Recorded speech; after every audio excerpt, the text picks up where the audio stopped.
I'm just trying to. This is interesting. You're on. Oh, I'm on. Okay, we're recording now. So, do want to welcome you, and we've come to the end of the class period today, and so we've got this last section. Don't forget that next week we are going to be starting your first speeches, and so as we get ready to kind of prepare for those, what I wanted to do today is just kind of cover a few quick helps that may help you in dealing with your nervousness, because the fear of public speaking and nervousness like that is one of the most common things for human beings to experience. In fact, according to research that was done, they have found that people fear public speaking more than they fear death. So there are people who would rather die than get in front of people and actually speak.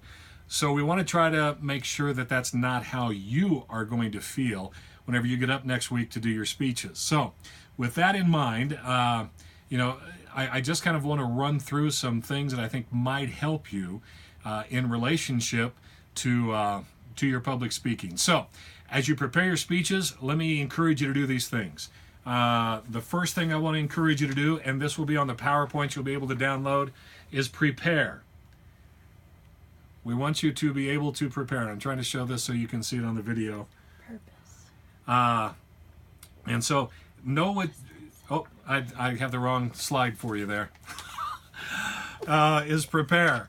So with prepare, what I mean is, in preparing, you really need to focus in on what you're trying to say. Oftentimes, whenever it comes to nerves and the nervousness that you have, the stage fright that you have for public speaking, it's because you become so focused on the audience that you forget about what you're trying to say.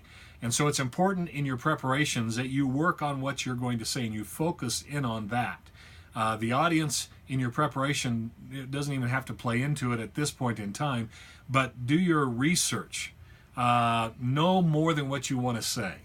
It's been said that if you're going to write something, that you should know 10 words for every one word you write. It's been said that in speaking, you should know 100 words for every word that you say. What that means is that you in your study, you gather more information, but then as you do that research, there's also the next step of simply simplifying and editing down the material to make it as concise and as simple as you possibly can. And that's one of the key things for you to do as you are making those preparations. And if you're really kind of simplifying things, then it becomes easier for you to remember that, for you to have more confidence. And it's really important for you to practice. I've heard people say you can practice in your pajamas. I wouldn't recommend that. I think it helps if you practice as much as possible in the clothing and in the situation that you're going to be in. If you're going to be in a conference room giving a presentation at your work, try to see if you can slip into the conference room the day ahead of time and just get familiar with that environment so you can feel more comfortable there. And take some time that way. Dress like you're going to be dressing. And just make sure that you have things written out, you're prepared in as many ways as possible. I was at a wedding. And as a minister, I've done a wedding where the couple decided they were going to write their own wedding vows. And so it came time for the rehearsal, and I said, have your vows written and hand them to me so I can read them over. Well, the bride had this wonderful scroll, all prepared, and she had it written out. It was a beautiful, beautiful set of vows that she was going to be making to her groom. I asked the groom for his, and he looked at me and he goes, I got it all up here. Got it all up here. I said, okay, but you need to write it down. He said, no, I got it all up here. It's not a problem. I go, you need to write it down. And so the next day at the wedding, whenever it came time, and I said, this couple has chosen to express their vows in a personal way, and they've written vows to one another. And I looked at the groom and I said, would you like to share your vows to your bride? And he looked at his bride and he said, I love you. I love you. And that was pretty much it. So it really helps, especially whenever the emotions and nerves are going to be involved, for you to have things written down and you're prepared with what you're going to say, and you're not just going to kind of wing it. And so that's important, because everybody is going to be involved in public speaking in some way. It may be in a presentation, like I mentioned. It may be that you are going to be sharing a eulogy at a loved one's funeral service, and there are going to be emotions involved. But if you have nervousness, it's important for you to kind of be able to have that prepared so you can have confidence and you know what you're going to say. That helps a lot, and it's important for you to know what you're talking about. Some of that's born out of the research that you do and your ability to kind of hone that down and find the essentials of what you want to say as you simplify that. But the other part of that I think that's important is that you care about what you're talking about.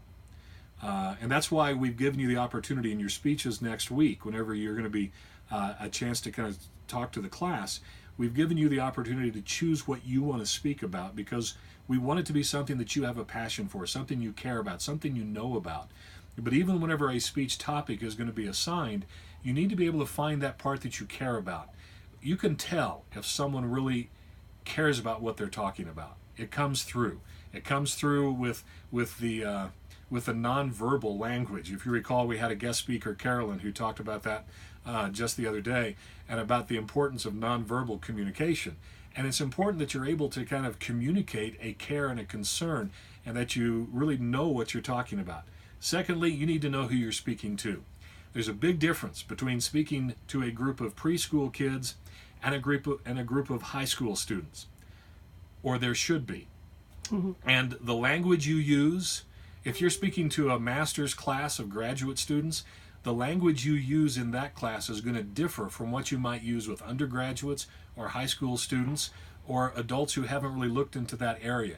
If you're speaking to a room full of plumbers, you can tell jokes that are plumbing jokes and they'll get them. You try to tell those same jokes to a group of electricians, they won't be as funny. And so know who you're talking to. Understand who they are, the demographics that are a part of that, and the language as well.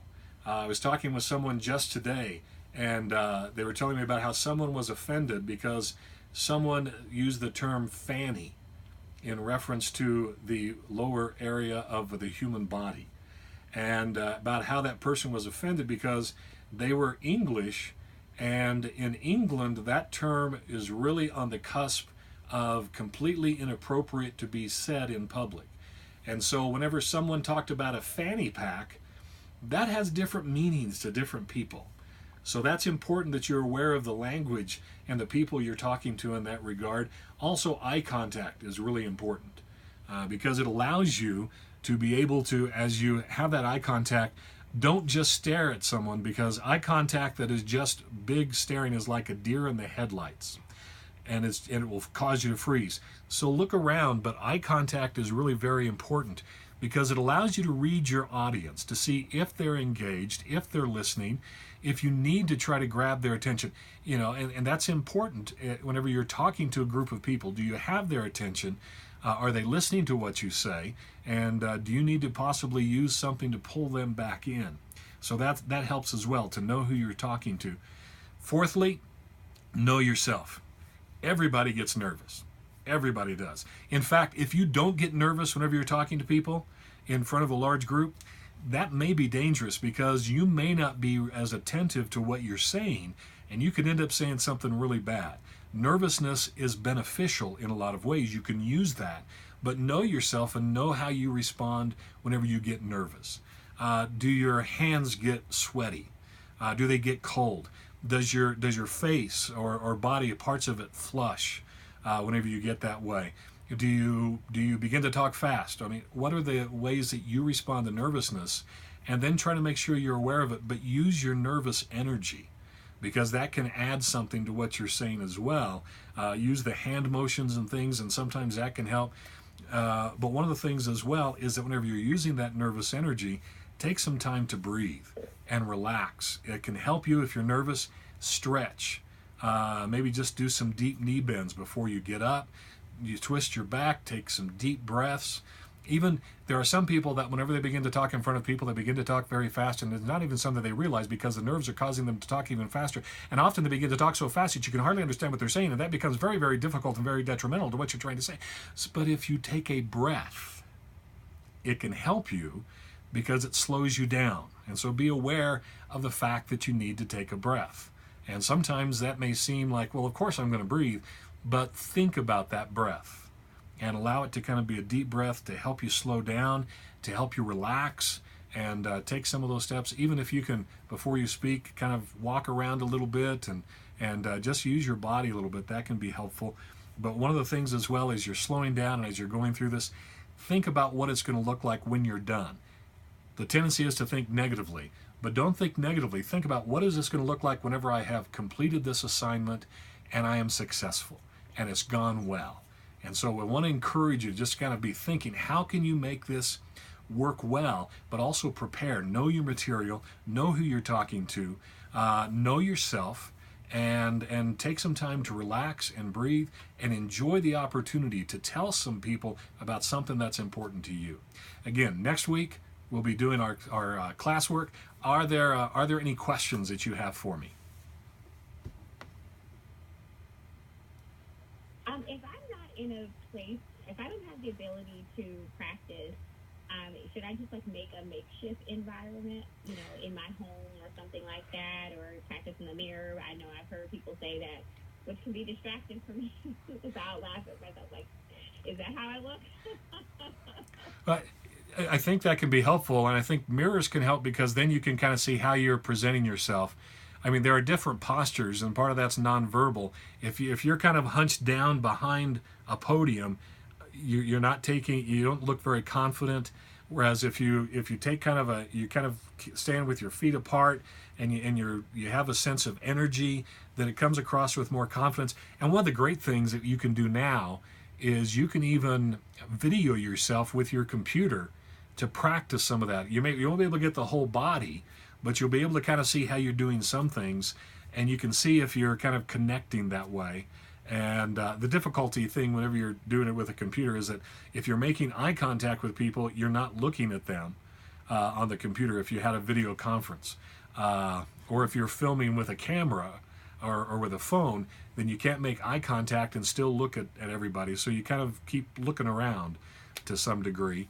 But I think that helps to practice. If you can't be in the environment you're going to be in, then try to create a similar environment just for the sake of practice. And even if you have somebody you trust, like your husband or wife, or maybe there's one of your kids or a friend, let them be the first audience, and they can kind of give you some insights as well whenever you practice.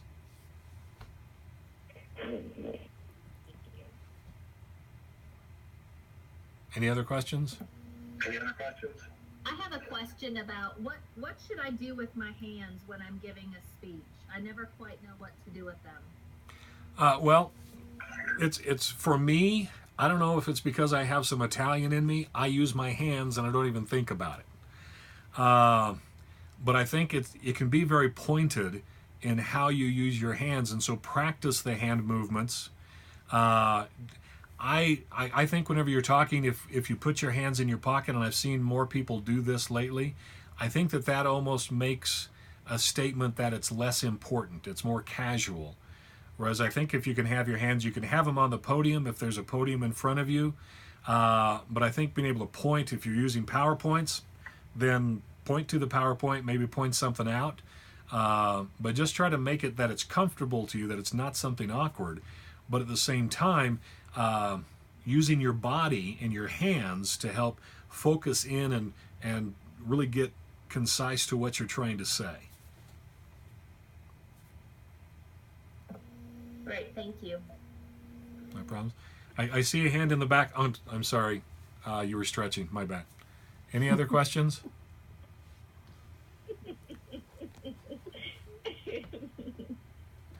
Okay. If not, don't forget. Next week, you have your speeches. You've got the order of who's going to be going first, who gets to break the ice. So have those ready, and I will look forward to seeing you next week.